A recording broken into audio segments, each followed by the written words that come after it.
हामी वैकल्पिक होइनौँ, हामी मूलधारमा आइसकेका छौँ। अब चौथोबाट नम्बर 1 हुनुपर्नेछ, त्यही नम्बर 1 बनाउनको लागि हामी यहाँलाई थाहा छ राष्ट्रिय राजनीतिमा 2007 साल पछिको नेपालको राजनीतिक इतिहास थाहा छ। त्योभन्दा अगाडि चाहिँ राणाकालीन समय थियो। पढ्न पनि अलिकति कुल घरानाहरूले मात्रै पाउने, सेवा सुविधा पनि कुल घरानाहरूकै हुने, त्यो खालको परिस्थिति थियो। 7 सालपछि नेपालमा प्रजातन्त्र आयो। प्रजातन्त्र आइसकेपछि बल्ल नेपाली जनताको अवस्थामा केही सुधार हुन्छ कि भनेर नेपाली जनताले अपेक्षा गरेको अवस्था थियो। अहिले यही सभाहरूमा पनि सायद यहाँ अगाडि ज्येष्ठ नागरिक बुवा आमाहरू हुनुहुन्छ, उहाँहरूले कति कुराहरू आफ्नै आँखाले देख्नुभयो होला, अलिकति केही हुनुहुन्थ्यो होला, कति कुराहरू आफ्नो बुवा काकाहरूबाट पनि सुन्नुभयो होला। तत्कालीन समयमा कस्तो अवस्था थियो।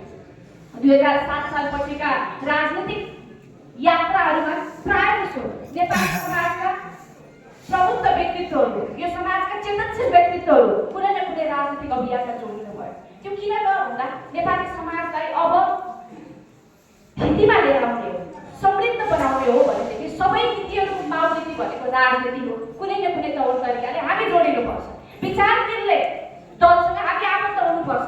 दलको विचारले नै हो अब यो देशलाई समृद्ध बनाउने, खाका दिने, कसरी देश बनाउने भन्ने कुरा खाका दिने भनेको त दलको विचार नै हो। त्यो दलको विचार सुनेर हामी चाहिँ त्यसमा साथ दिनुपर्छ, हामी लाग्नुपर्छ भनेर धेरैजना बुवा आमाहरू, हाम्रा काका हजुरबुवाहरू लाग्नुभयो। मेरो हजुरबुवा पुस्ता पनि यो देशमा केही परिवर्तन हुन्छ कि भन्दै आज मेरो हजुरबुवा ज्येष्ठ नागरिक हजुरबुवा उहाँ अझै पनि यो देशमा केही भएन भनेर बसिरहनु भएको छ। मेरो बुवा पुस्ता पनि यो देशमा केही हुन्छ कि भनेर विभिन्न राजनीतिक दलहरूबाट अपेक्षा गर्नुभयो। उहाँले पनि अहिलेसम्म केही पनि भएन भनेर चित्त दुखाएर बस्नुपर्ने स्थिति भयो। अब मेरो पुस्ता आइरहँदाखेरि म भन्न चाहन्छु, अहिले भर्खरै मात्रै हाम्रो देशमा जेनजी आन्दोलन भयो। जेनजी युवा पुस्ताहरूले हामीलाई यो देशमा भ्रष्टाचार गर्नेहरूको अनुहार रहेको छैन, भ्रष्टाचार गर्नेहरूले यो देशको शासन सत्ता चलाउने होइन, हामी भ्रष्टाचार गर्नेहरूका विरुद्ध खबरदारी गर्न चाहन्छौँ भनेर सडकमा उत्रिनु भएको छ। उहाँहरू यो देशमा भ्रष्टाचार गरेर बसिरहेका नेताहरूको खबरदारी गर्नको लागि सडकमा उत्रिनु भएको थियो। तर म भन्न चाहन्छु, राष्ट्रिय स्वतन्त्र पार्टी, हाम्रो पार्टी सभापतिज्यूले त्यतिखेर नै आफ्नो दूरदृष्टिले संसद भवनमा छिर्ती पुस्तालाई निर्वाचित गराउने वातावरण गर्ने सूचना गर्नुभएको थियो। उहाँको यहाँ कास्छु यहाँ सुन्नु भएको छ, मैले 27 वर्षमा निर्वाचन जितेको, 27 वर्ष। त्यो उमेर समूहलाई हेर्ने हो भनेदेखि अहिलेको जेनजी उमेर समूह भनेको तपाईको 13देखि 28 वर्षको उमेर समूहलाई भनेको छ। 27 वर्षमा त हाम्रो पार्टी सभापतिज्यूले म जस्ता छोरीहरूलाई कुना कन्जराबाट लिएर आएर चुनाव जिताएर संसद भवन लैजानु। राष्ट्रिय राजनीतिमा राष्ट्रिय स्वतन्त्र पार्टीले मुद्दा संसदबाट भ्रष्टाचार गर्नेहरूका विरुद्ध उठाइरहेको थियो, सुशासनको पक्षमा उठाइरहेको थियो, यो देशमा सम्भावना खोज्नुपर्छ भनेर उठाइरहेको थियो। हामीले सदनमा उठायौँ, तर हाम्रा जेनजी साथीहरूले सडकमा आएर उठाइदिनु भयो। त्यसकारणले मुद्दाका हिसाबले हाम्रा जेनजी साथीहरूले उठाएको मुद्दा र राष्ट्रिय स्वतन्त्र पार्टीले उठाएको मुद्दामा कहीँ कतै पनि अन्तर छैन। यो देशमा भ्रष्टाचार गर्नेहरू, भ्रष्टाचारका आरोप लागेकाहरू आज पनि खुल्ला हिँडिरहेका छन्, यहाँहरूले देख्नु भएको छ। तर हाम्रो पार्टी सभापतिज्यूलाई कहिले पनि जीवनमा कुनै राजनीतिक उहाँको सम्बन्ध नभएको पात्र राष्ट्रिय राजनीतिमा आउनुभयो, 21 सिट लिएर संसदमा जानुभयो, एकदम शक्तिशाली आफ्ना विषयवस्तुमा प्रखर सांसदहरूलाई संसदमा उभ्याउनु भयो। राष्ट्रिय स्वतन्त्र पार्टीका सांसदहरूले संसदको कस्तो अभ्यास हुनुपर्छ भनेर मानव स्थापित गर्ने खालको परिस्थिति सिर्जना गर्नुभयो। अनि त्यसपछि सुरु भयो प्रतिशोधको राजनीति। हाम्रो पार्टी सभापतिमाथि यत्तिकै प्रतिशोधको राजनीति सुरु भएको होइन, तपाईँहरूले मनन गर्नुपर्छ।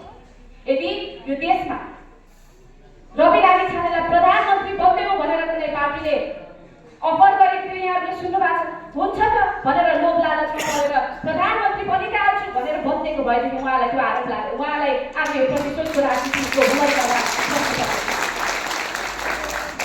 यो देशमा भ्रष्टाचार गर्ने नेताहरू, भ्रष्टाचारको आरोप लागेका नेताहरू आजसम्म पनि यो देशको नेतृत्व गर्छु भन्दै नेपाली जनतालाई झुक्क्याइरहेका छन्। उनीहरूको फाइल खोल्छु नभनेको भए उहाँले आज यो प्रतिशोधको भूमिका ढुक्किनु पर्ने थिएन।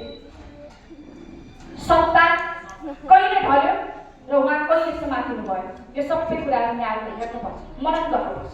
नेपाली जनतालाई बहकाएर लोभमा पारेर सानो सानो कुरामा लोभ लागे। यहाँले चुनावको बेलामा धेरै देख्नुहुन्छ, अन्य बेलामा अन्य आश्वासनहरू हुन्छ, कहिले जागिर हुन्छ, कहिले के हुन्छ।